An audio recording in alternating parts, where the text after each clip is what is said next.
as he had already appealed in his video, what he had, it was already circulated in the media. Okay, so he has come to Bangalore to come. The whole object was to come before the SIT and to give his cooperation to the interrogation purpose. So he has come forward. Yesterday, as expected, as an SOP, as a standard operating procedure, he was detained or he was held at immigration center and he has been handed over, which is rightly as per the procedures.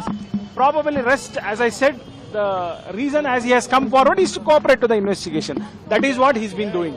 And that is what he told me, sir, I am here, I am ready to give the cooperation. And one another thing, what he additionally requested, especially media, is that kindly don't do any media trial. That is his request to the media.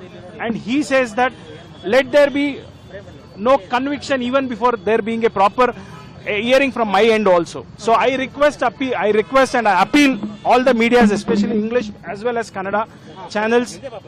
You have your work to do, but let it not infringe any of his legal rights. That's all I can appeal. Pertaining to which case has the arrest been shown by the SIT? Pertaining to which case? So today, what I was informed is he's arrested in Ole Narsipura case. That is the first case he's been 107. Now all the anticipatory bail pleas will stand cancelled now because he's been arrested. That you please see how it happens in the court hall. So are you going to apply for the regular bail? As of now, nothing, sir. Nothing. Are you in one case only he has been arrested, sir? Let us see, because ultimately now he's been detained or arrest procedure has happened by the police. So the immediate next procedure is that within 24 hours he is supposed to be produced before the magistrate. So let us also understand what is the intention of the investigating agency. Neither I questioned, neither they told me.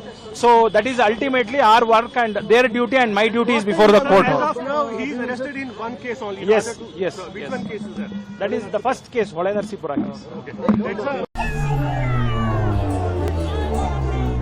4 जून 2024 ये तारीख भारत का भविष्य तय करने जा रही है। 4 जून नरेंद्र मोदी हिंदुस्तान के प्रधानमंत्री नहीं रहेंगे।